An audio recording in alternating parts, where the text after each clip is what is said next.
सतगुरुदेव जी महाराज के श्री चरणों में स्वामी जी महाराज की जय। महाराज की आह्वान करते हैं कि वे सभी संत, परम संत सावन सिंह जी महाराज, संत कृपाल सिंह जी महाराज, पुष्पा माँ, परम संत चुनीलाल जी महाराज, मीना माँ के साथ पदार्पण करें। स्वागतम शुभ स्वागतम आनंद मंगल मंगलम आनंद मंगल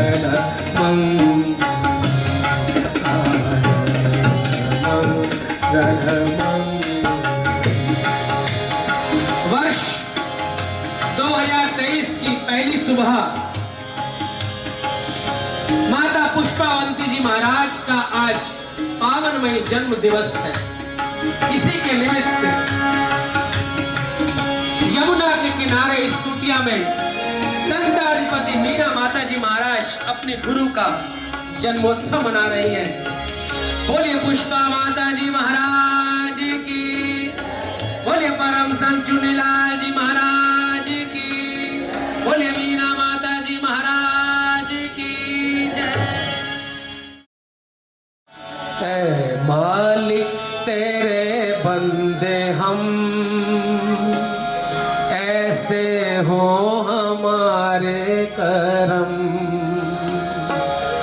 नेकी पर चले और बदी से डरे, ताकि हंसते हुए निकले दम।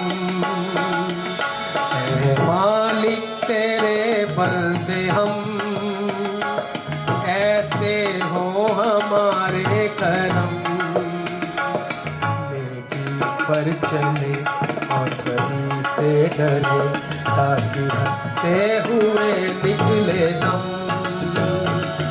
ऐ मालिक तेरे बंदे हम।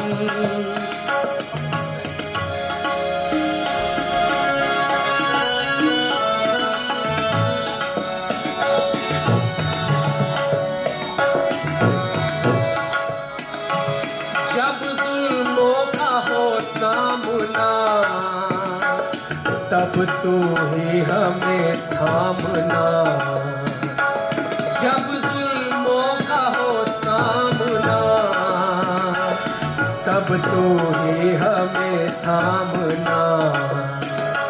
वो बुराई करे हम भलाई करे, वो बुराई करे हम भलाई करे, नहीं बदले की हो भावना।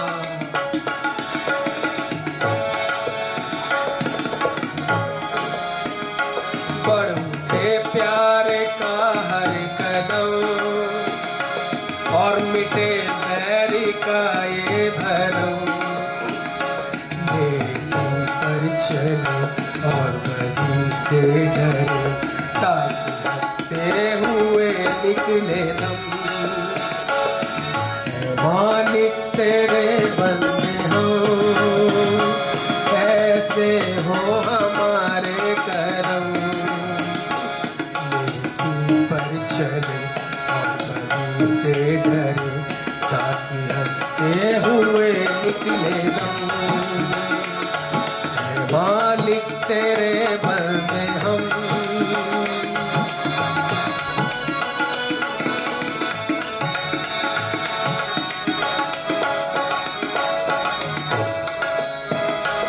बड़ा कमजोर है आदमी, अभी लाखों है इसमें कमी। बड़ा कमजोर है आदमी, अभी लाखों है इसमें कमी। पर तू जो खड़ा है दयालु बड़ा, पर तू जो खड़ा है दयालु बड़ा, तेरी कृपा से धरती थमी। तूने हमें जब जन्म, तू ही झेलेगा हम सबके गम। दिया तूने हमें जब जन्म, तू ही झेलेगा हम सबके रोग पर चले और बदी से डरे, ताकि हंसते हुए निकले दो। मालिक तेरे बंदे हम, ऐसे हो हमारे कर्म, नेकी पर चले और बदी से डरे, ताकि हंसते हुए निकले दम। मालिक तेरे बंदे हम,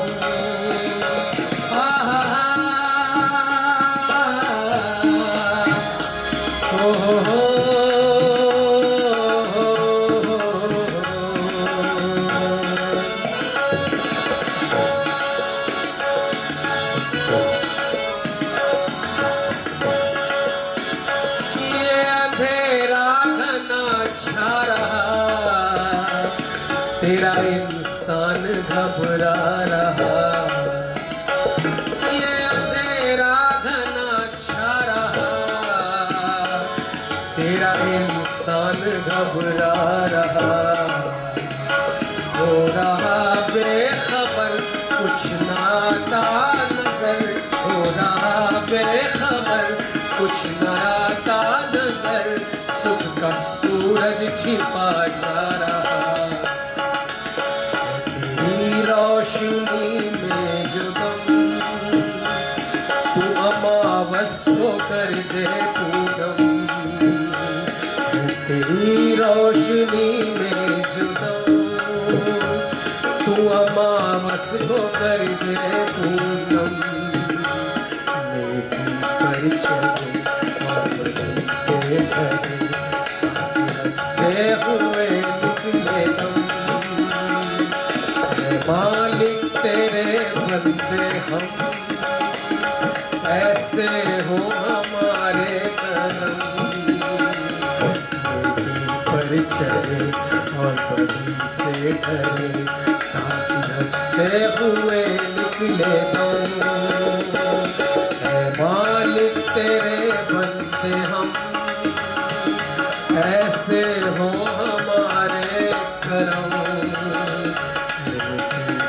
चले और बदी से डरे, ताकि हंसते हुए निकले दम। मालिक तेरे बंदे हम, मालिक तेरे बंदे हम, मालिक तेरे बंदे हम।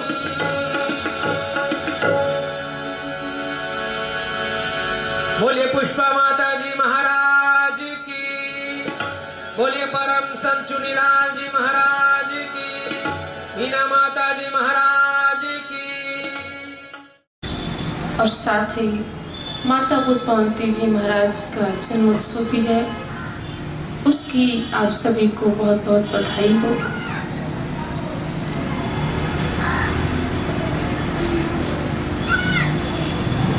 पिछला नववर्ष हमने पिछले साल जब मनाया 2022 का, जिसमें हमने माता जी के जन्मदिन से शुरुआत की और परम संत स्वामी चुनीलाल जी महाराज सत्पुरुष का हमने 100वां जन्मदिन मनाया। बड़ी धूमधाम से हमें परमपिता परमात्मा का आशीर्वाद मिला और उनकी छत्र छाया में पूरा वर्ष हमने बड़ी हंसी खुशी से ये समय बिताया। आप सब भी उसी महापुरुष की छत्र छाया में है जिसकी मैं हूँ। आप ये सभी मत समझना कि मीना के ऊपर कोई विशेष कृपा है, हम सब पर नहीं है। मालिक अपने भक्तों का ख्याल हर पल रखते हैं। भक्त कहीं पर भी हो, वो संसार के या विश्व के किसी भी कोने में हो, हर समय वो अपने भक्तों की रक्षा करते रहे। और जब जब भक्तों ने पुकार की तब तक उनके करीब पहुंचे। बस पुकार हमारी सच्ची होनी चाहिए, हमारा प्रेम सच्चा होना चाहिए। जैसा कि अभी कुछ देर पहले अमरीश ने भी यही वचन के माध्यम से भी बोला कि सबसे प्रधान प्रेम है, जैसा संत मत हमारा कहता है कि जितना जितना गहरा प्रेम हमारा होगा संतों के साथ, सतगुरु के साथ, उतना उतना ही करीब हम मालिक के पहुंचते जाते हैं। सो बाबा जयमल सिंह महाराज फरमाते कि सबसे पहले सर्वप्रथम हमारी जिंदगी में क्या होना चाहिए? गुरु से प्रेम, प्रीत और प्रतीक, जो कि हम बार बार इस बात को दोहराते रहते हैं समय समय पर। महाराज सावन सिंह ने भी यही प्रार्थना की थी कि मुझे नहीं चाहिए सचखंड का वास, मुझे तो सिर्फ तेरे चरणों की प्रीत और प्रतीत चाहिए। उन्होंने अपने गुरुदेव महाराज जयमल सिंह से ये वचन मांगा था। सो हम सभी को भी यही मांगना चाहिए कि सबसे पहले कि हमारा गुरु के चरणों में प्रेम बना रहे और उसके बाद भरोसा। अगर ये दोनों चीजें हमारी कायम है तो संसार में कितने भी बड़े से बड़ा कष्ट हमारे ऊपर आ जाए, जिस भी तरह की परेशानियों का सामना हमें करना पड़ता है या करना पड़े, तो हम कभी घबराए ना, कभी डोले ना। क्योंकि वहां पर एक भक्त के अंदर क्या होता है? सबसे बड़ा भरोसा कि मेरा गुरु मेरे साथ है और वो सब कुछ देख रहा है।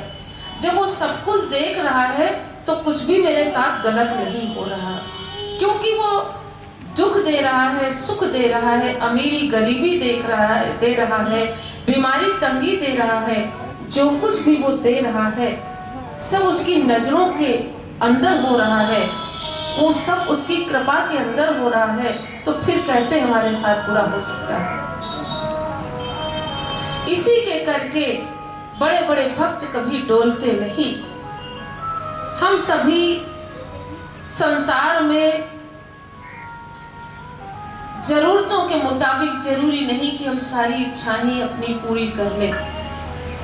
संसार में कभी किसी को कोई इच्छा पूरी हो जाती है तो कभी किसी की कोई इच्छा पूरी नहीं भी होती, रह जाती है। इसमें भी उसकी रजा ही समझना चाहिए कि हो सकता है कि मैं किसी चीज के लिए जिद कर रहा हूं या कर रही हूं और वो चीज मेरे भाग्य में नहीं है। शायद मालिक की यही मौज है कि वो उसे देना ही नहीं चाहते। अगर वो देना चाहते तो इतना हमें कष्ट क्यों देते, इतना विलंब क्यों लगाते?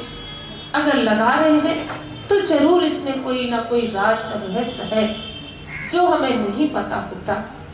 वो सब जानी जान जानते हैं, और जो वो जानते हैं तो फिर हमें नासमझी क्यों करनी चाहिए? हमें भी उसकी रजा में राजी रहना चाहिए। और जब भी कभी इस तरह की परेशानियां, आफतें आए तो उस समय हमें अपने प्रीतम प्रभु के आगे, हमारा प्रीतम प्रभु कौन है? हमारे गुरुदेव। हमने उस प्रभु को नहीं देखा, हम नहीं जानते कि वो कैसा है। हमने उस सत्य पुरुष को नहीं देखा कि क्या उसका रंग, क्या रूप है, किस देश में, किस शहर में, किस घर में वो रहता है। फिर जिसके बारे में हमें पता नहीं तो हम कैसे उसको खोज सकते हैं और कैसे उससे मिल सकते हैं? सो उनको पाने के लिए, उस परमात्मा को पाने के लिए गुरु ही माध्यम बनाया गया है। और इस नववर्ष में हमें यही प्रण लेना चाहिए कि हमारे चाहे शरीर के प्राण छूट जाएं और हमारे गुरु को हमारे दिए हुए वचन ना छूटे।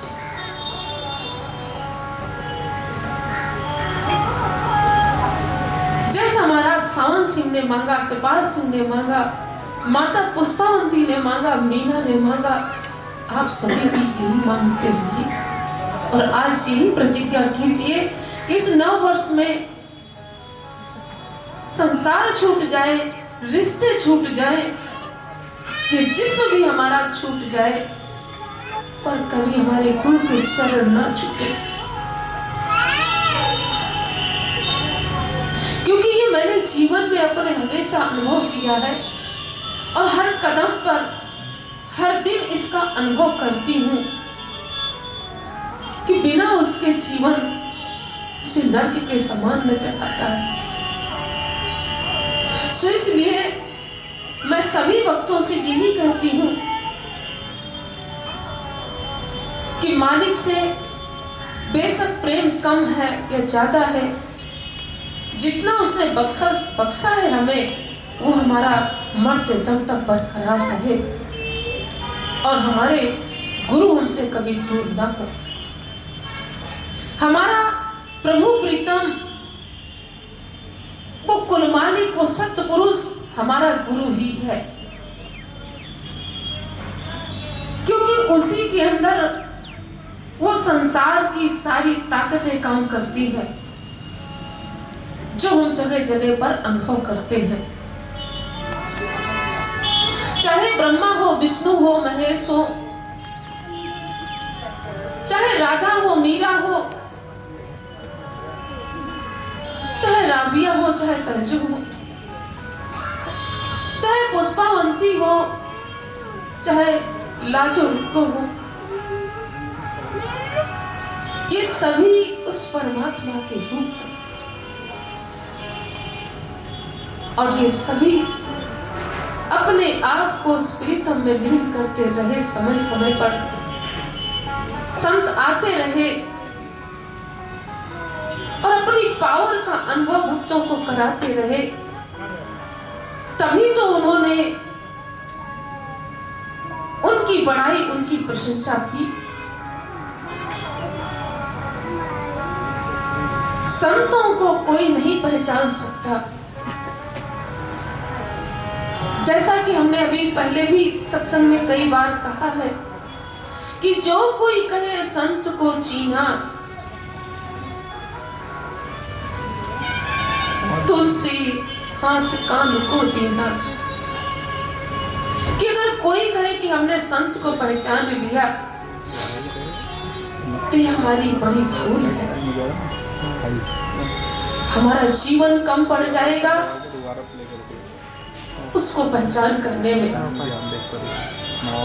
अगर हम पहचान कर लें तो ये जो जिंदगी में हमारे उतार चढ़ाव बार बार आते रहते हैं, हम समय समय पर मन के बस में हो जाते हैं, मन हमें परीक्षण में गिराता रहता है। ये इसी के लिए होता है, इसी वजह से होता है कि हम उसको सही मानों में पहचान ही नहीं पाए। महान संत ने वाणी कही है, जो कोई कहे संत को जी तू उसे हाथ कान को देना। कि मैं अपने कानों को हाथ लगा कर कहता हूँ कि तौबा तौबा, हमारी ताकत नहीं कि हम किसी संत को पहचान पाए, उसकी ताकत को, उसकी समर्थता को जान सके। हम तुच्छ संसारी जीव कैसे उसकी समर्थता को पहचान सकते? कोई नहीं माता पुष्पावंती जी महाराज को पहचान पाया। अगर मैं कहूं कि मैंने पहचाना है तो ये भी झूठ है,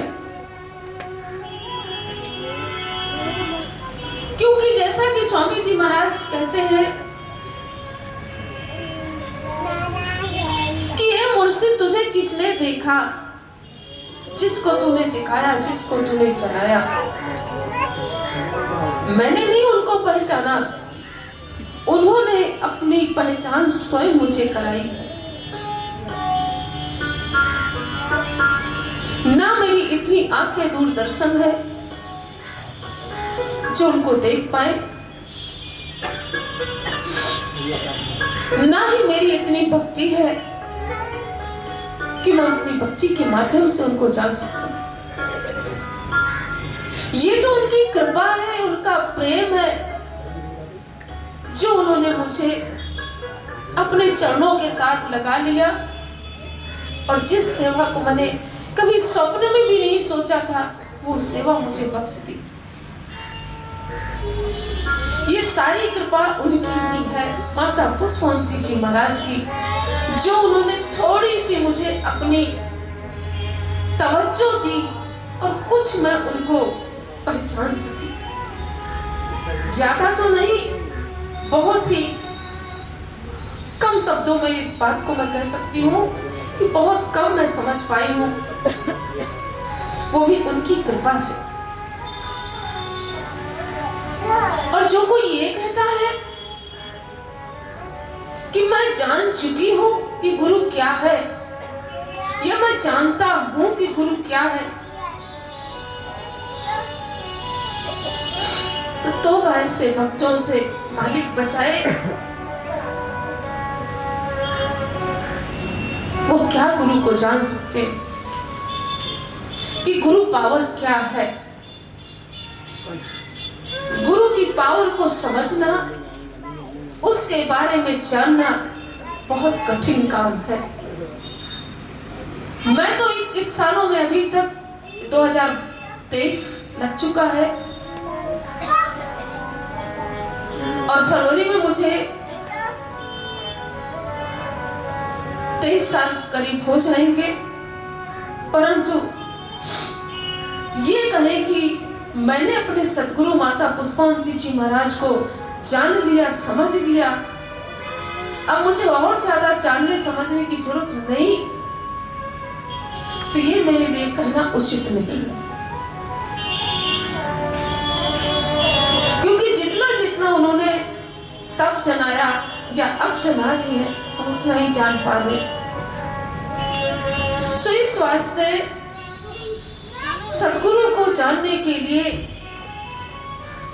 आप दिन रात भक्ति करो, प्रेम करो, भरोसा करो और उसके आगे अरदास करो कि जो इंसानी चोले में चलता फिरता एक हमें साधारण इंसान नजर आता है, हे मालिक तू हमें वो दृष्टि दे जिससे हम उसकी ताकत को, उसकी समर्थता को, हम उस परम सत्ता को जान सके कि वो क्या है। जिसको जानने के लिए इस संसार में हमारा जन्म हुआ है, हम उसको भी जाने और अपने आप को भी जाने।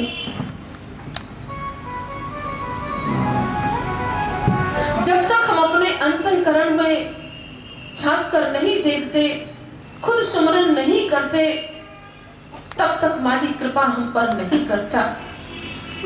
और अगर थोड़ी सी कृपा वो कर भी देता है तो उस थोड़ी सी कृपा में अहंकार के पात्र बन जाते हैं और इतना अहंकार हमारे अंदर बढ़ जाता है कि गुरु से, सत्संग से और उस परमात्मा से यानी अपने आप से भी दूर हो जाते हैं और नजरों से गिर जाते हैं। सो थोड़ी सी भी अगर वो तवज्जो दे अपनी और हम उसको जान सके या जान चुके हैं कुछ उसकी हैसियत को, तो हमें कभी भी ये नहीं सोचना चाहिए कि मैंने उसको जान लिया है।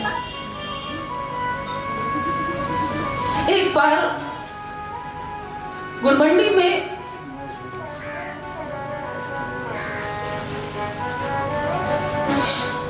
मैं नाम नहीं लेना चाहती किसी का भी, एक सत्संगी थे, उनकी बेटी थी जो कि वो आए दिन कोई ना कोई कौतुक करती रहती थी, कुछ नए काम अलग अलग तरीके के हटकर करती। हमारी भाभी जी, भाई साहब जो स्वामी जी के बेटे बहू हैं, बड़े सीधे साधे, वो भी बेचारे कभी पहले कभी सख्त थे माता जी के, स्वामी जी के टाइम पर, परंतु जैसा कहते हैं ना, बीबी लाजो कहती थी कि जब हजूर महाराज सावन सिंह थे, मेरे सतगुरु थे जिस्मानी रूप में, तो राजा रानियां मेरे सामान उठाया करते थे। बड़े बड़े राजा महाराजा मेरा सामान उठाकर आगे आगे चलते थे और और मेरा बड़ा सम्मान करते थे कि ये हजूर की शिष्य है, हजूर की सेविका है। जब गुरु से प्यार होता है तो गुरु के भक्तों से भी प्यार होता है। जब गुरु से नफरत हो जाती है तो संसार के सभी भक्तों शिष्यों से नफरत हो जाती है। यहाँ तक कि हम स्वयं की नजरों से भी गिर जाते हैं, गुरु की नजरों से तो गिरते ही। सो बीबी लाजो महान शिष्यों में से थी उस समय में, जो सतगुरु सावन की बड़े करीब रहकर उनकी सेवा करती थी। जब हजूर महाराज सावन सिंह चोला छोड़ गए, उसके बाद बीबी लाजो को दर बदर भटकना पड़ा गुरु के वियोग में। जहां जहां गुरु के आश्रम थे, डेरे थे, वहां वहां गुरु की याद में भटकती फिरी, खोज करती फिरी कि कोई ऐसा प्रीतम प्यारा मिल जाए जिसके अंदर मुझे मेरे गुरु नजर आ जाए। कहीं से मुझे कोई ऐसा ढारस दे, मुझे कोई तो ऐसा हो जो थोड़ा सा प्यार दे। उस समय अगर उनको किसी ने प्यार दिया था तो महाराज कृपाल सिंह ने दिया। बाकी जितने सेवक थे, जितने बड़े बड़े राजा महाराजा अमीर थे, किसी ने भी बीबी लाजो को सम्मान नहीं किया। बीबी लाजो हजूर की याद में जैसे भी अपना समय गुजारी, ये तो वही जानती हैं यह हजूर। गुरु के जाने के बाद भक्तों की यही हालत होती है। ठीक इसी प्रकार जो हमारी भाभी जी है गुड़मंडी में, हमने लोगों से सुना है, वो समय हमने नहीं देखा। लोग कहते हैं कि हम उनके सामने जाने से डरते थे, कांपते थे। नीचे उतरकर लोग जाते तो किसी की हिम्मत नहीं थी कि कोई पानी पी ले उठाकर। इतना डर था भाभी जी का। डर की वजह भी हम बता दें आपको कि क्यों। क्योंकि स्वामी चुन्नीलाल जी महाराज उनको शेरनी कहते थे। ये साड़ी शेरनी है, और उस शेरनी को हर बंदा डरता था। हमारे भाग अच्छे थे, हम जब पहुंचे तो हमें उस शेरनी ने बहुत प्यार दिया। वो प्यार दिया जो अपनी बेटी को एक माँ देती है। वो सच में मुझे हमेशा बेटी ही मानती है, मुझे कभी अपने चरणों को हाथ नहीं लगाने देती। कहती तू मेरी बेटी, जैसे मेरी सपना वैसे। आज वही शेरनी महाराज चुन्नीलाल के जाने के बाद, माता पुष्पवंती जी महाराज के जाने के बाद, वही शेरनी क्या बन गई, हम उसको कोई शब्द नहीं दे सकते। जो मर्जी आके बातें सुना जाता है, जो मर्जी आके उनको नए नए कौतुक दिखाता है। और वो उस समय सब कुछ देखकर सबको माफ करती थी कि शायद ऐसी मौज होगी या शायद ऐसा कुछ होगा, शायद स्वामी जी के कोई खेल होंगे। उन्होंने अपने आप को इतना दीनहीन बना लिया कि कोई कुछ भी कहता रहे, कुछ भी करता रहे, उस समय प्रसन्न रहने लगी। उस समय माता जी के जाने के बाद जब उस लड़की को मैंने ऐसा करते देखा कई बार कि भाभी जी की भी कोई इज्जत नहीं करती, गुरु घर के बंदों की कोई इज्जत नहीं, और वो ऐसे काम करके बैठ जाती कि लोगों को ये लगता कि ये बात बिल्कुल हकीकत है।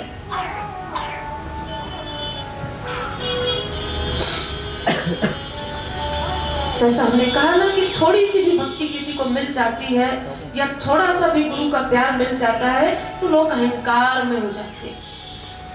इतना अहंकार बढ़ जाता है, इतना बढ़ जाता है कि अपने गुरु को भी अपनी जूतियां बना लेता है।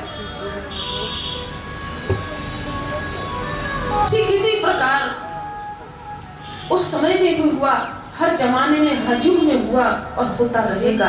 इसके लिए आप सभी तैयार रहे, अपने आप को बनाए, इस काबिल बना के रखे कि संसार एक तरफ, मेरा गुरु मेरे साथ।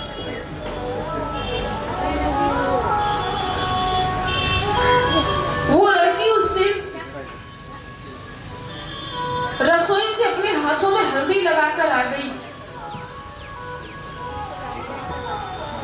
और आकर वहां बैठ गई। हम सब लंगर खाकर बैठे हुए थे। कुलमंडी की बात है,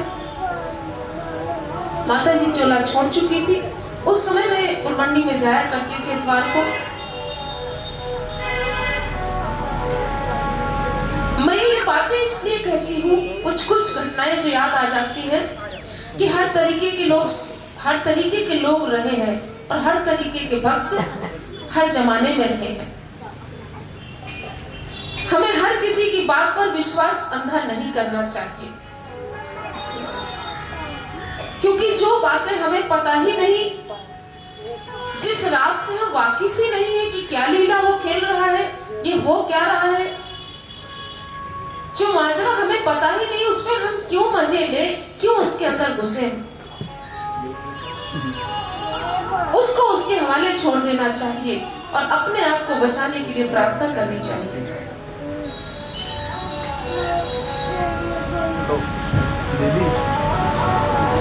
कहने लगी कि देखो ये सब खुदा का नूर है मेरे अंदर, स्वामी जी की कृपा है। ये सब मेरे अंदर कभी हल्दी का कलर आ जाता है, कभी लाल कलर होता है, कभी कोई रूप होता है, कभी कोई रूप होता है, नई नई चीजें वो करती रहती थी। उस दिन वो आकर वहां पर मेरे पास बैठ गई। भाभी जी बात करने लगी और कह रही, मीना देख ये इतनी कमाई वाली लड़की इतना भजन करती है कि इसके अंदर नाना प्रकार का रूप, जैसे वो कि बाबा सावन सिंह महाराज एक साखी सुनाया करते थे ना अपने जमाने में, कि एक कोई मुसलमान फकीर था जो कि नमाज पढ़ा करता था। तो वो क्या करते थे कि नमाज पढ़ते थे तो जमीन में, फर्श में, मिट्टी में हाथ अपने धो लिया करते थे जब पानी नहीं हुआ करता था। तो इस तरह से शुद्धता कर लिया करते थे, मालिक की बंदगी में बैठ जाते थे। उस दिन भी उन्होंने ऐसा ही किया। उस दिन अंधेरा था, उसको नजर नहीं आया, जमीन पर उल्टा तवा पड़ा था, उसका हाथ तवे पर पड़ गया और उसने अपने मुंह में और हाथों में इस तरीके से शुद्ध कर लिया और करके वो बैठ गया बंदगी करने के लिए। बंदगी करके वो सो गया। जब सुबह उठा तो अपनी पत्नी से कहता है कि देखो क्या मेरे चेहरे पर खुदा का नूर आया है। तो कहती कि हाँ, खुदा का नूर आया है, पर घटा बनकर आया है, काली घटा बनकर आया है। और महाराज सावन सिंह इस बात को बताकर ठहाका मार कर हंसा करते थे अपने सत्संग में। कहते कि इस तरह की लोग नमाजें पढ़ते हैं, इस तरह की लोग भक्ति करते हैं। उसकी पत्नी ने उसका मजाक उड़ाया कि उसने खुदा का नूर पूछ रहा है, लेकिन खुदा का नूर कैसे आया। वो तवे पर जो उन्होंने हाथ उसने मल लिया था और उसके मुंह पर कालिख लगी हुई थी। उसको यही पता नहीं कि नूर मेरे अंदर है कौन सा, ये असली नूर है या मेरी गलती का नूर है जो मैंने गलती से तवे पर हाथ मल दिया।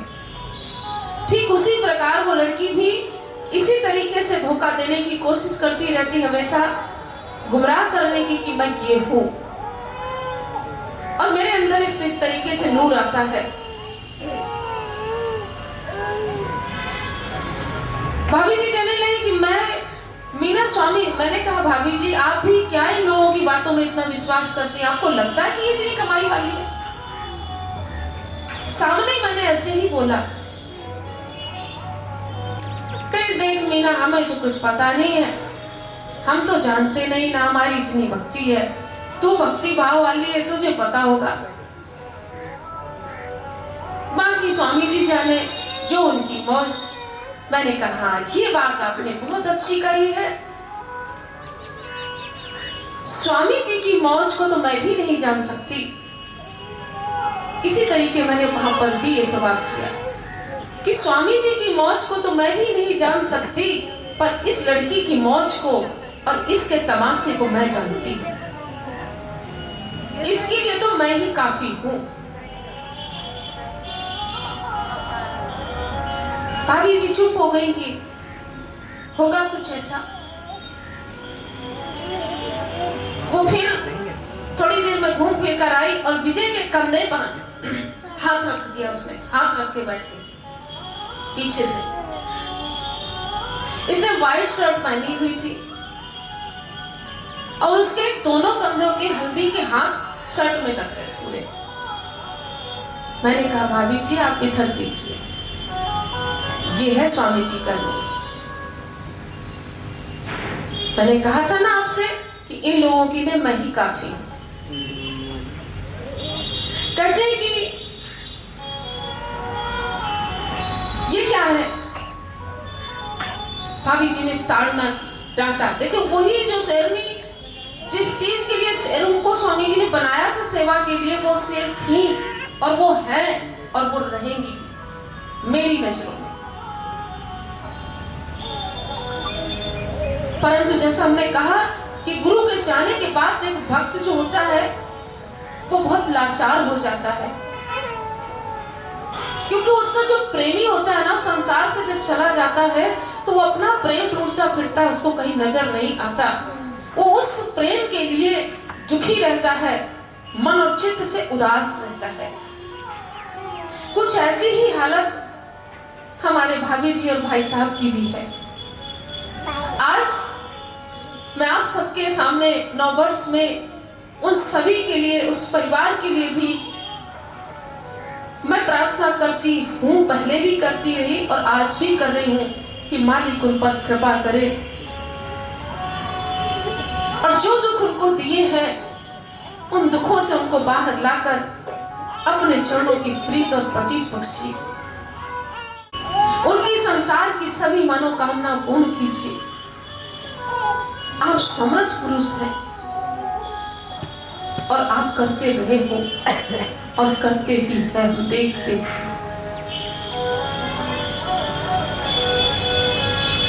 जैसे ही भाभी जी ने उसको डांट लगाई, बताए कैसे तेरे हाथ में हल्दी लगी, तो क्यों हमें इस तरीके से पागल इतने दिनों से बना रही थी, कभी कुछ करती थी कभी कुछ करती थी।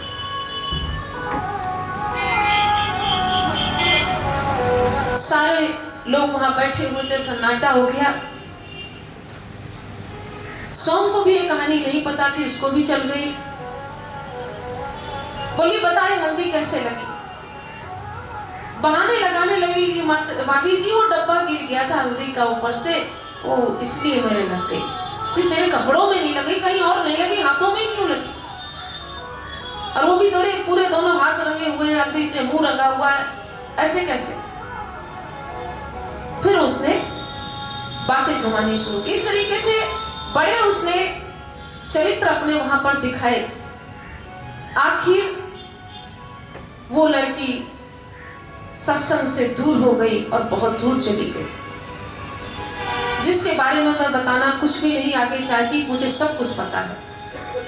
क्योंकि आप सभी के अंदर इतनी समर्थता नहीं है कि सच को सुनकर सह पाए। जिस तरह कहते हैं कि संत बड़े से बड़े नदियों सरोवरों को पीकर सह जाते हैं, बड़े बड़े गंभीर से गंभीर कष्टों को सह जाते हैं। बड़ा से बड़ा समुद्र होता है, बड़ी बड़ी नदियां नहरें जाकर उसमें समा जाती, कभी बाढ़ नहीं आती। ठीक इसी प्रकार संत बड़े बड़े अवगुण, बड़े बड़े कर्म, बड़े बड़े पाप, बड़े बड़े दुख देखते हैं लोगों के भी और अपने जीवन में भी, पर कभी उनके अंदर किसी प्रकार की गिरावट नहीं आती। वो अपनी जगह पर अटल रहते हैं, अमर रहते हैं, कोई उनको हिला नहीं पाता। और ना किसी संसार की कोई ताकत उनको हिला सकती। यहाँ पर क्या है? यही कि सबसे बड़ा प्रेम और भरोसा जो हमें कायम रखता है अपनी जगह पर। जिस तरह महाराज सावन सिंह को रखा, जिस तरह कृपाल सिंह को रखा, स्वामी चुन्नीलाल जी, माता पुष्पावंती जी को रखा, आज मुझ दासी के ऊपर भी उनकी कृपा बरस रही है। और मालिक ऐसी ही कृपा हम पर बरसाते रहे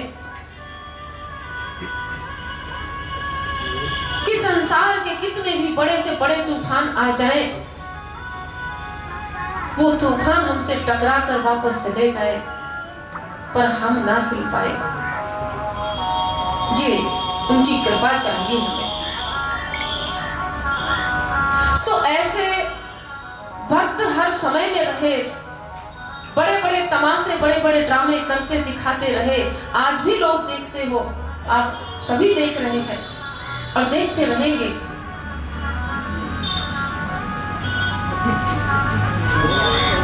इसी के लिए संत कहते हैं कि जब तक ना देखूं अपनी नैनी, तब तक ना पतिजीपुर की बहनी। स्वामी चुन्नीलाल जी महाराज फरमाते थे कि जब तक स्वयं अपनी आंखों से ना देख लो, तब तक आप गुरु के वचनों पर भी विश्वास ना करो। और इस बात को मैं हमेशा बोलती रहती हूँ, क्योंकि एक बार अगर हम उसको देख लेते हैं तो हमारा भरोसा हमेशा के लिए अटल हो जाना चाहिए। मेरी माता पुष्पावंती जी महाराज कोई साधारण स्त्री नहीं है, वो कुल मालिक हैं। पर संतों की प्रशंसा करना सबको नहीं आता। बाबा जी इसीलिए कहते थे कि संत संसार में जब अपना काम करने आते हैं तो अपने स्टाफ के बंदे लेकर आते हैं, क्योंकि वो पीछे वो काम कर चुके होते हैं, उनको भली भांति पता होता है सब कुछ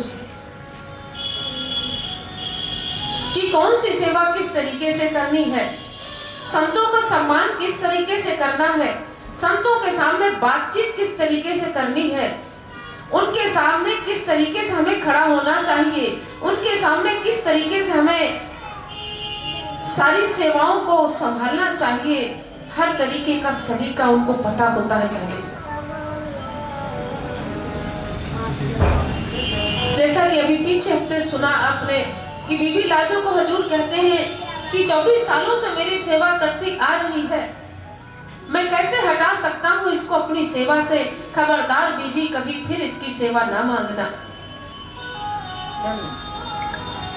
और यही कहते थे, काकिए जा स्वामी जी तेरे साथ है। सो वो वर्षों की सेवा, आज भी वही सेवा, आज कुछ ज्यादा ही बड़ी सेवा देती है। पहले की जो सेवा थी सिर्फ साथ संगत की सेवा, जिस्मानी रूप की सेवा अपनी लेते थे, लेकिन अब जो सेवा दी गई है उस सेवा को करना, उस पे चलना, तलवार की धार पर कदम रखना है। ये मैं नहीं कहती, ये महाराज कृपाल सिंह फरमाया करते थे। हम जैसों के लिए तो बहुत ही बड़ी बात है। हम तो जिस तरह आरे के नीचे लकड़ी कटती है, उसी प्रकार हर पल कटते रहते हैं। और जैसे जैसे आरा चलता रहता है, संसार के तीर हम पर चलते हैं, वैसे वैसे हमारा प्रेम, हमारी भक्ति और मजबूत होती जाती है, और मजबूत होती जाती है। हम यही चाहते हैं कि हमें और ऐसे लोग मिलते रहे ताकि हमें उसके करीब और पहुंचा सके। हम शुक्रिया अदा करते हैं ऐसे भक्तों का, हम शुक्रिया अदा करते हैं ऐसे सेवकों का जो हमारा प्रेम, हमारा भरोसा और दृढ़ करवाते हैं और हमें मजबूत बनाते हैं कि देख मीना कैसे कैसे लोग हैं संसार में, सीख इनसे कुछ। क्या किया जिंदगी में इन्होंने। कहीं तू ना ऐसी बन जाना, कहीं तू ना ऐसी मनमुख हो जाना कि हमारे बरखिलाफ कोई काम करने लग जाए। इसमें हमें बड़ी मजबूती, संत कहते हैं कि वो हमेशा अपने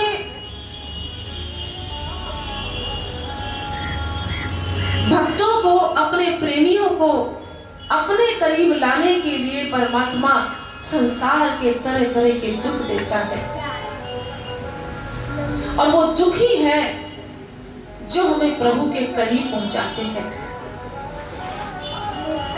शायद ऐसा जीवन में आप सबने भी कभी अनुभव किए हो, या फिर स्वामी जी कहते थे कि लोग हाय हाय करते हैं, हाय क्या हुआ हमारे साथ, हाय हमें क्या मिला, हाय हमने क्या किया था, हाय हुआ क्या हमारे लिए। गुरु को कोसते, अपने आप को कोसते हैं और इतना दुखी हो जाते हैं कि या तो सतगुरु से दूर हो जाते हैं, परमार्थ से दूर हो जाते हैं, या फिर उसके करीब होकर भी उसकी दौलत को नहीं प्राप्त कर पाते। क्यों? क्योंकि इसकी वजह यही है कि हम हाय हाय कर रहे हैं, हम उससे प्रार्थना नहीं करते, उसके प्रेम की परवाह नहीं करते, हम अपने दुख और सुख की, मान सम्मान की परवाह करते हैं। शायद इसीलिए हम उससे दूर हो जाते हैं, मन से, आत्मा से या फिर शरीर से। ऐसी सेवा हमें करनी चाहिए जैसे कि बीबी लाजो ने की, ऐसी सेवा करनी चाहिए जैसे माता पुष्पावती जी महाराज ने संत कृपाल सिंह की की, स्वामी चुन्नीलाल जी महाराज ने महाराज सावंत सिंह की की। कई हजूर से प्रार्थना करते थे कि महाराज आप तो संसार का काम करने आए हैं, आप तो परमात्मा हैं, हम तो संसार के तुच्छ पापी जीव हैं, हम पर भी थोड़ी कृपा कीजिए, हम भला आपके जैसे कैसे बन सकते हैं। हजूर कहते क्यों नहीं बन सकते, ठीक है हम संसार का काम करने आए, हम कर रहे हैं, तुम अपना ही काम कर लो, तुम अपने लिए ही कुछ कर लो। और अपने लिए हमें क्या करना है? सत्संग और भजन। सत्संग से जीवन की सफाई होती है, कर्मों की सफाई होती है, जो जो हमारे मन में संकल्प विकल्प भाव अभाव आते हैं वो सब साफ हो जाते हैं। और सुमरन से हमारी आत्मा मन निर्मल होते हैं। धुन सुनने से हमारी अच्छी रसाई होती है, मन एकाग्रचित होकर खड़ा हो जाता है। जब हम शब्द ध्वनि को सुनते हैं तो चारों तरफ से हमारा ध्यान हट जाता है, सिर्फ उस ध्वनि को हम सुनने लग जाते हैं और उस ध्वनि के साथ साथ हमारी आत्मा अंतर के मंडलों में चली जाती है।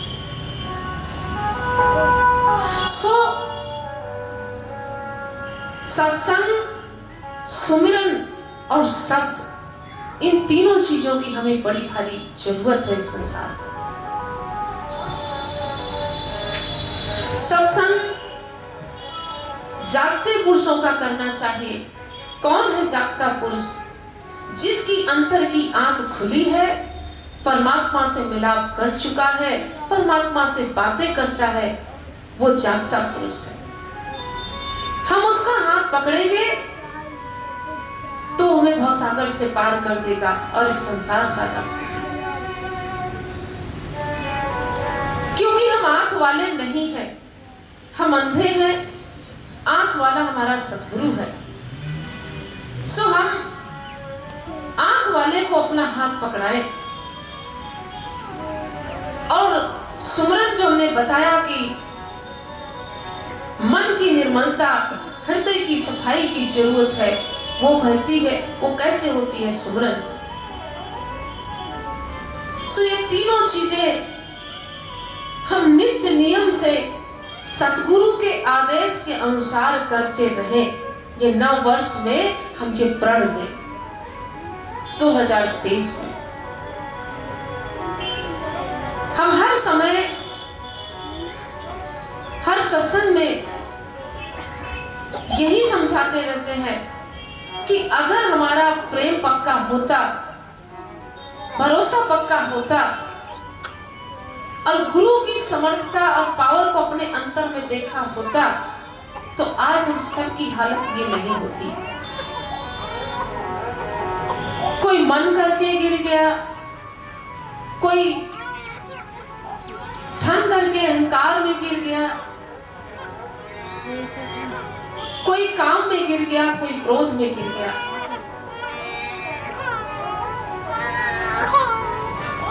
बड़े बड़े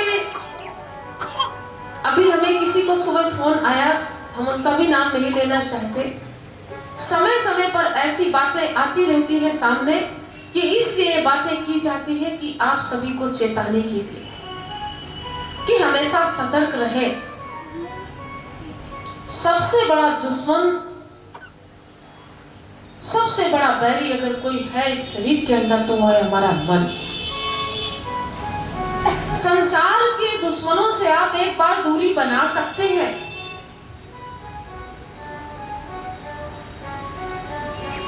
परंतु ये मन रूपी दुश्मन हर वक्त साथ रहता है। इससे दूरी आप नहीं बना सकते। इससे दूरी बनाने के लिए जो जरिया हमने बताया है वो यही है कि जागते पुरुषों का सत्संग, उनकी संगति में ज्यादा से ज्यादा समय बिताएं और सुमरन नाम का होना चाहिए नित्य नियम से, जिसमें कोई नागा नहीं पड़नी चाहिए, गैप नहीं होना चाहिए, और शब्द ध्वनि को सुनना,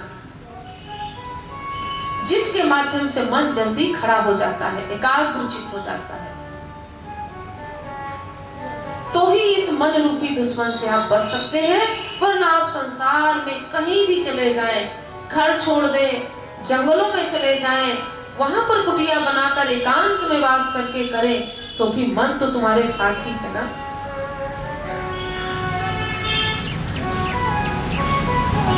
वो हर समय आपको गिराने के लिए तैयार है।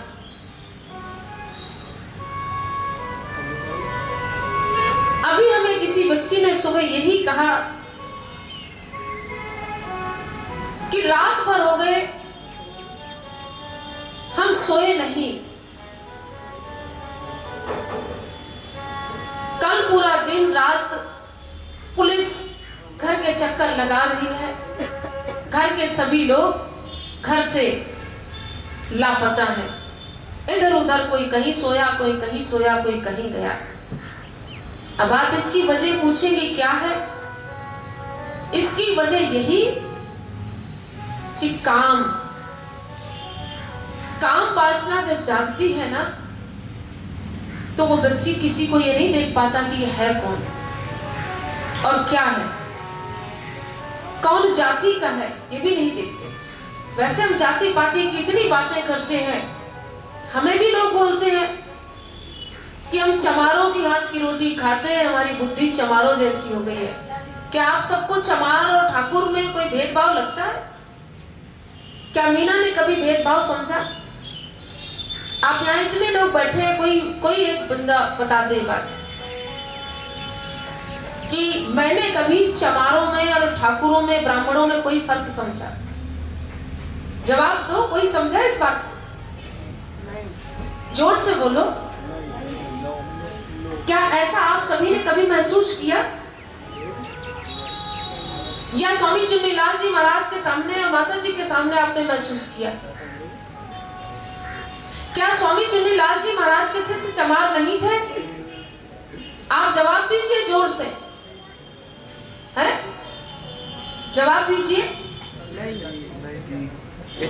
चमार थे ना, सभी धर्म के थे। माता जी के भी शिष्य सभी धर्म और जाति के थे ना। राबिया बसरी कौन थी? मीराबाई कौन थी? जोर से जवाब दो। छत्री थी, राजपूत। उनके गुरु कौन थे?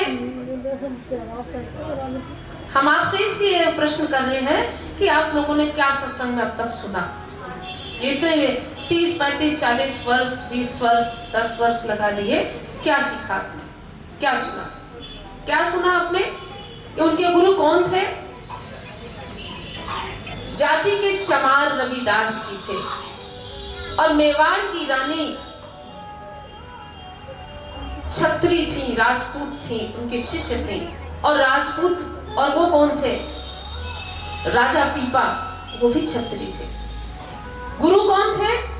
चमार थे। यहां पर भी इसी तरह के लोग हैं। हम छत्री हैं जाति से, संसार की जाति हम बता रहे, ठाकुर हैं। और यहां जितने भक्तगण बैठे हैं, इनमें से कोई छत्री है, तो कोई ब्राह्मण है, तो कोई शूद्र है, तो कोई किसी जाति का है, कोई किसी जाति का है। वो परमात्मा किसी का मोल खरीदा हुआ नहीं है। महाराज कृपाल सिंह फरमाते थे, परमात्मा की भक्ति करना हर एक धर्म, हर एक समाज में लिखा गया है कि कोई भी कर सकता है। और गुरु किसी भी जाति का क्यों ना हो, वो छत्री हो, चमार हो, कोई भी जाति का हो, हमें उससे ज्ञान लेने में कोई संकोच नहीं करना चाहिए। जो लोग ये कहते कि मैं स्वामी जी को मानती हूँ, कृपाल सिंह को मानती हूँ, वही स्वामी जी कहते थे, जात न पूछो संत की, ले लीजिए ज्ञान। संतों की जाति को मत पूछो कि कौन है, सिर्फ उनसे ज्ञान ले लो और अपने घर चलने की तैयारी करो।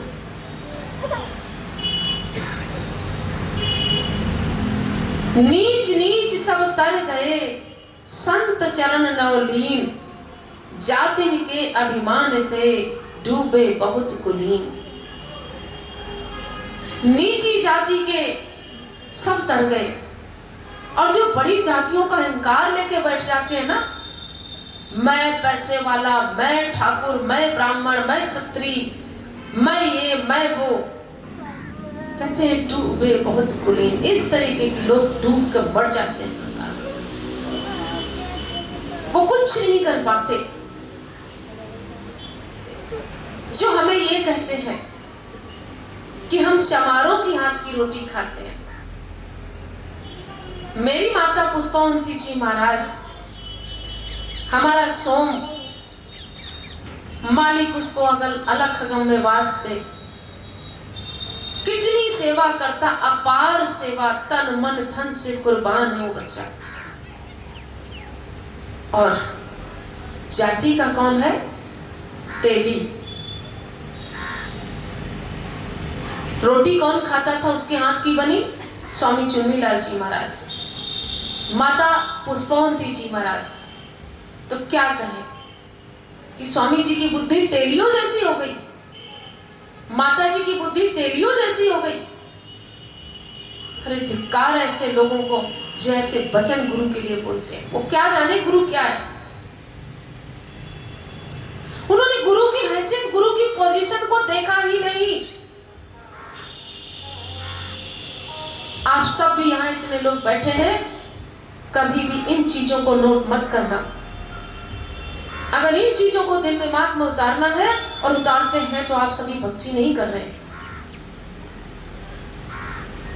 आज संतों के सामने तो बैठे हैं, परंतु आप उनके वचनों को जिंदगी में नहीं उतार रहे। उनके सामने बैठ जाना, उनकी सेवा कर लेना, छोटी मोटी जिम्मेवारियों को संभाल लेना ही बहुत बड़ा काम नहीं है। वो कहते थे ना, शुद्ध दारा और लक्ष्मी पापी के घर होए, संत समागम हरि कथा तुलसी दुर्लभ दोए।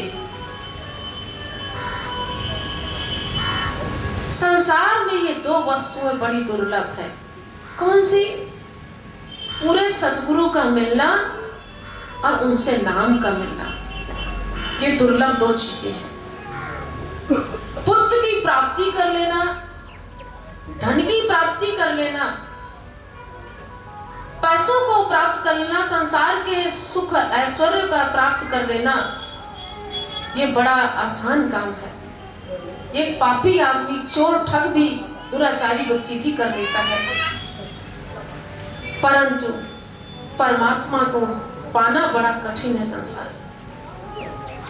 अगर कोई सतगुरु के पास आकर भी सिर्फ यही चीजें पा रहा है या पाने की कोशिश कर रहा है, क्या?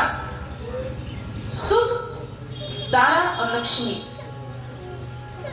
सिर्फ संसार की इच्छाएं, यानी पुत्र की प्राप्ति करना, स्त्री को प्राप्त कर लेना, धन को प्राप्त कर लेना ही संसार में आना हमारा सफल नहीं हुआ।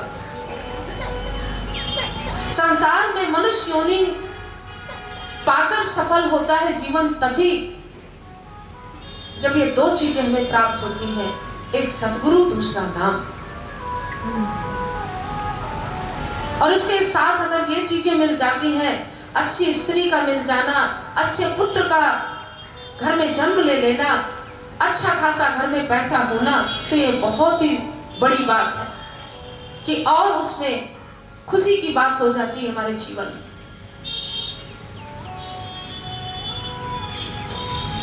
सो इसलिए ये बुद्धि जो हमारी है,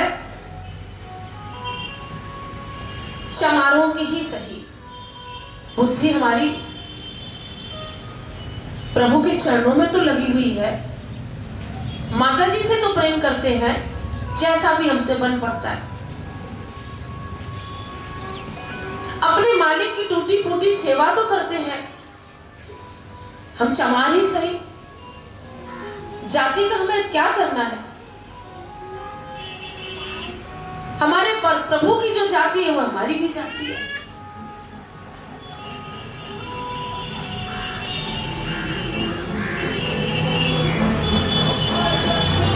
इस बात से हम सभी जितने लोग यहाँ पर बैठे हैं, सिर्फ इसकी चिंता करें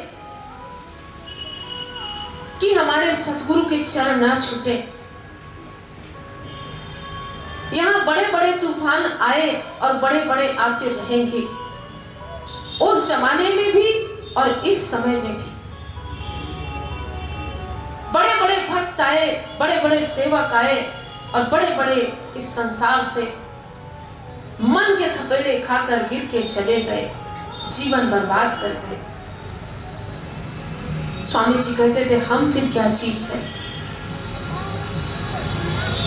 जब महाराज सावन सिंह जैसे महान संत के मन में ये बात आ गई कि ये क्या माजरा है, तो हम क्या है? महाराज सावन सिंह की पैर की हड्डी टूट गई तो महाराज सावन सिंह को काल कहता है अंदर में कि ऐसे वक्त में मांस खा लेना, शराब पी लेना सेहत के लिए सही रहता है। वह महाराज ये क्या मैं देख रहा हूं? आप अंदर से कहते हो कि मांस खा लेना चाहिए, शराब पीनी चाहिए, और आप बाहर से कहते हो कि ये सब चीजें भक्ति में रुकावट डालती हैं, जीव को नास्तिक बना देती हैं, जीव को राक्षस बना देती हैं। जैसे आपने पिछले हफ्ते साखी सुनी हजूर की कि बीवी जिद कर रही थी कि मैं हजूर के कपड़े धोऊं, और हजूर ने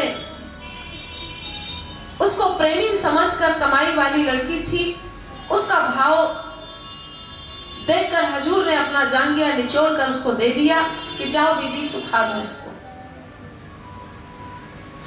बाहर से उसका दिल नहीं तोड़ा, जब अंदर से वो बंदगी में बैठी तो उसको जबरदस्त डांट लगाई।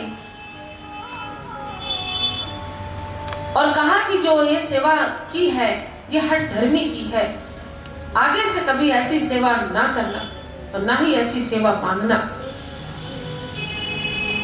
वो भक्ति भाव वाली लड़की थी, प्रेमल शिष्य थी, गुरु से प्रेम करती थी, डर गई, घबरा गई और जाकर हजूर के आगे प्रार्थना की कि हजूर मुझे क्षमा करें, मुझसे गलती हो गई, अब आगे से ऐसी कभी गलती नहीं होगी। महाराज आप बाहर से तो दिल रख लेते हो, अंदर से डांट लगाते हो। सो ठीक इसी प्रकार यह बात हजूर एक बीबी को बता रहे हैं, ये उसके अंदर की बातें हैं। यहाँ पर हजूर के स्वयं के अपने जीवन का वृत्तांत है।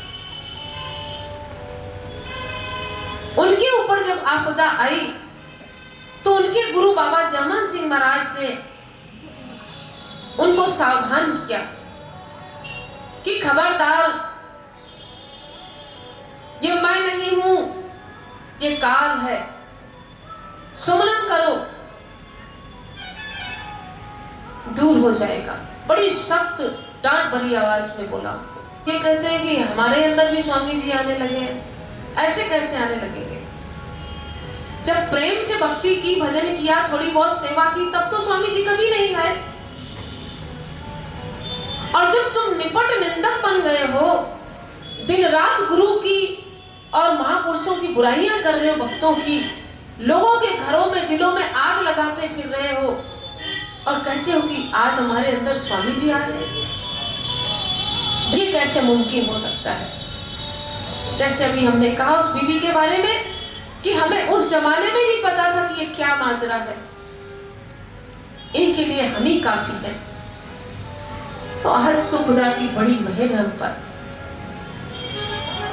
हमें सब पता है किसके अंदर स्वामी जी आ रहे हैं और किसके अंदर काल आ रहा है, किसको काल उठा रहा है, किसको मन गिरा रहा है, किसके अंदर क्या रहमत हो रही है, ये माजरा वो नहीं समझ सकते।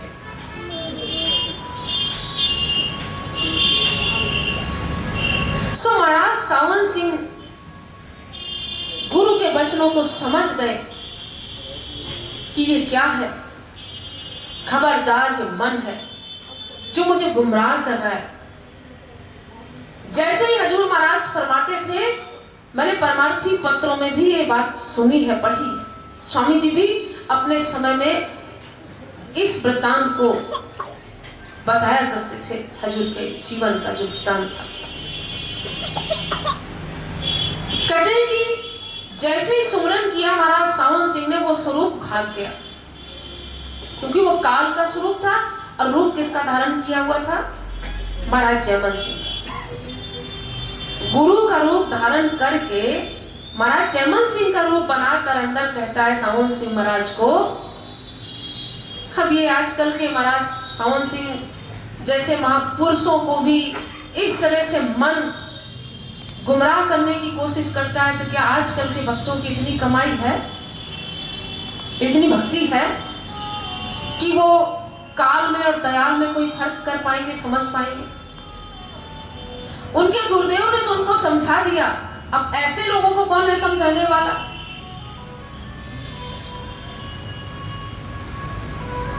जो स्वयं ही अपनी कमाई का डंका पीट रहा है और ये कहता है कि कोई ये ना कहे कि मेरे अंदर काल है। ये बातें इसलिए की जाती है कि हम में से कई लोगों के अंदर ऐसे मन में भाव आते होंगे और आ सकते हैं जीवन में कभी, तो हमें सतर्क रहना होगा, अपने आप को संभाल कर रखना होगा, गुरु का आश्रय लेकर। संसार की कोई भी छोटी से बड़ी चीज हमें गिरा सकती है, क्योंकि जैसा हमने कहा कि मन बड़ा जबरदस्त शैतान है जो हमारे अंदर बैठा है।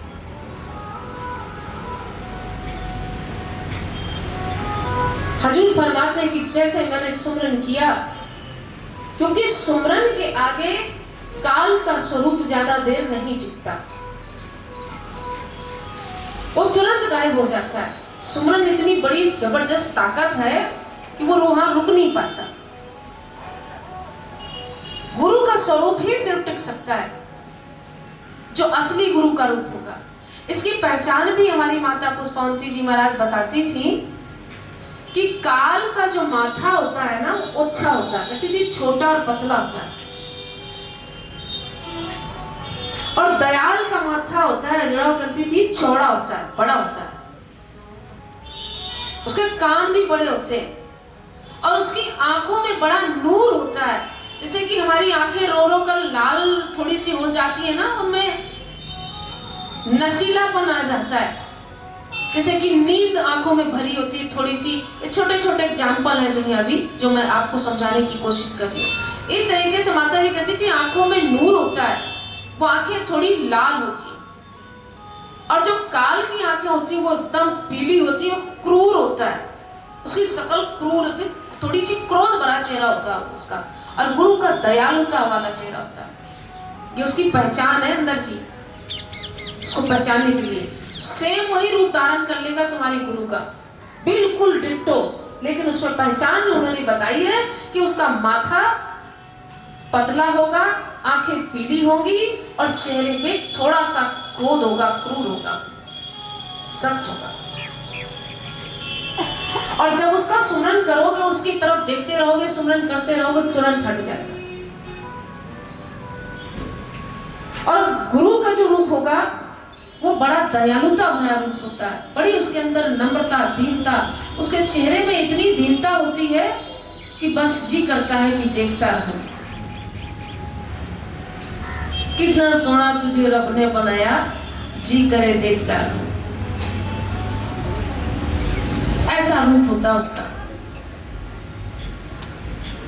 ये अंदर की पहचान है।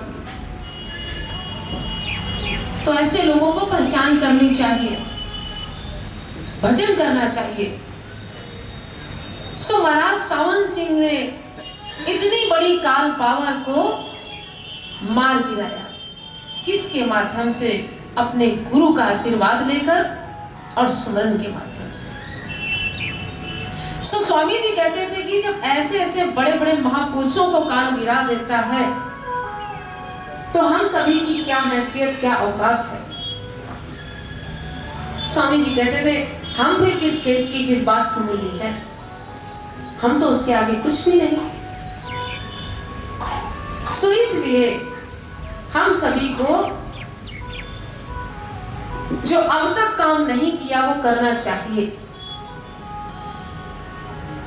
कितने यहाँ सत्संगी हैं जो बैठे हैं और कितने हैं जो नहीं आए। समय समय पर हम उनको भी समझाते रहते हैं जो नहीं आ पाते।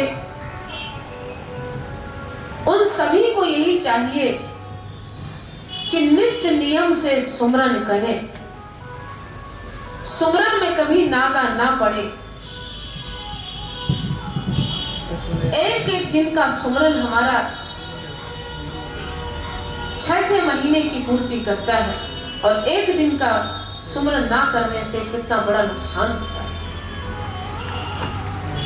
सो इस वास्ते बार बार हजूर भी, कृपाल सिंह महाराज, स्वामी जी महाराज, माता जी महाराज और मैं भी यही सभी को समझाती रहती हूँ कि आप सभी जिस कार्य के लिए संसार में आए हो, उसी काम को आप पीछे छोड़ देते हो, बाकी काम सारे आगे करने लग जाते हो। और वो काम क्या है? हमारा नाम का सुमरन करना, सत्संग सुनना। ये जितने भी हमारे जीवन में दुख आ रहे हैं, ये सब हमारे ही किए हुए कर्मों के प्रारब्ध है। इनको मालिक से प्रार्थना करके हंसी खुशी अपने कर्मों को, कष्टों को काट लें। हमारे बीच में यहाँ पर एक सत्संगी है जो बड़ा प्रेमी वोपी बंदा है, ज्ञान सिंह। वो कहता है माता जी मुझे हर समय काल पावर गिराती रहती है, उसको ऐसा आभास हमेशा होता है कि मेरे अंदर कोई प्रेत पावर है, प्रेत ताकत है। मैं कहती हूं कि अगर वो प्रेत ताकत है तो वो हर समय क्यों नहीं गिराती? भाई भजन में ही क्यों आती है? ये जब अपना काम करने जाता है बाहर, इसका पेशा है हलवाई का काम, खाना बनाना, ये काम करने जाता है, वहां भली भांति अच्छे से कर पाता है उस काम को। उस समय काल कहां चला जाता है? उस समय वो प्रेत कहां चला जाता है? प्रेत आत्मा जिसके अंदर आती है ना, उसको अपने तन मन की सुध नहीं रहती। वो व्यक्ति चीखता चिल्लाता है, रोता है, चीखता है, उखड़ पछाड़ करता है, इधर उधर लौटता फिरता है, उसकी हालत, उसकी दशा बड़ी खराब होती है। ये मैंने अपने जीवन में कई बार अनुभव किया है और लोगों को देखकर।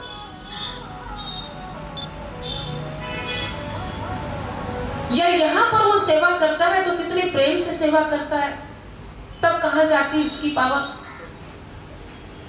ये वो नहीं समझ सकता कि हम जानते हैं।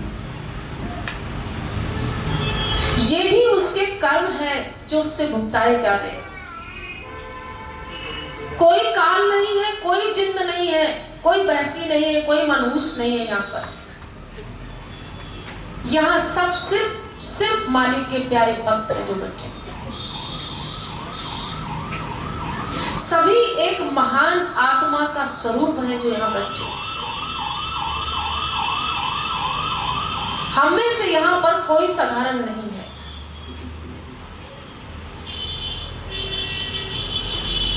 हमारी आत्मा इतनी प्रबल है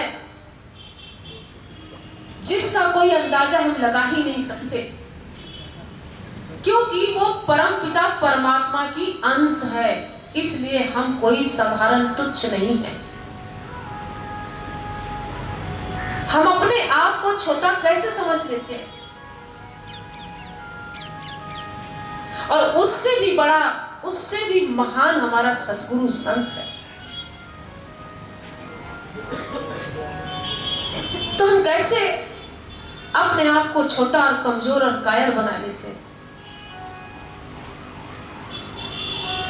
ये सब संतों की कृपा है जो जीवों के कर्म को कटवाते हैं, किसी को किसी माध्यम से, किसी को किसी जरिए से, किसी को दुख देकर, किसी को बीमारी देकर, किसी को किसी और प्रकार की हानि देकर, शारीरिक कष्ट देकर, नाना प्रकार से उसके अपने तरीके होते हैं जीवों के कर्म कष्ट कटवाने के।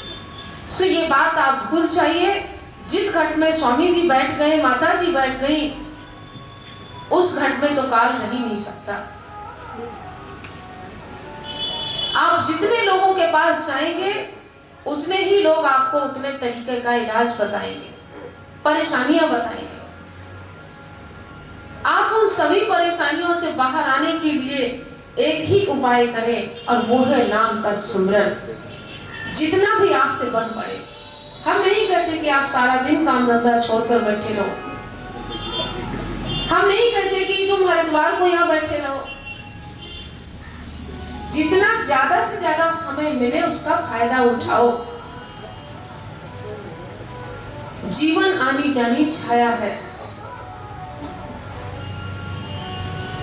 अब आप सभी देख रहे हैं ना कि कभी कोई आता है तो कभी कोई जाता है। क्या कहते हैं? आते हैं मुसाफिर, जाते हैं मुसाफिर। ये मेला दिनों का आता है एक बार और आके चला जाता है।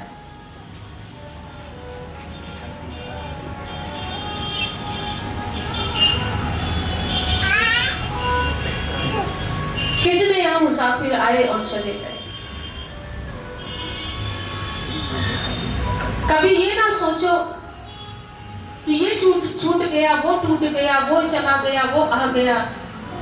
परवाह करनी है तो अपनी करो कि कहीं हम भी ना ऐसे हो जाए। ये मत सोचो कि वो चला गया, तुम्हें उसके जाने का दुख है या अपने गुरु के चरणों से छूट जाने का डर है। अगर हम डर रहे हैं तो इसका मतलब कि हमारे अंदर भी कोई ना कोई खोट और पाप है।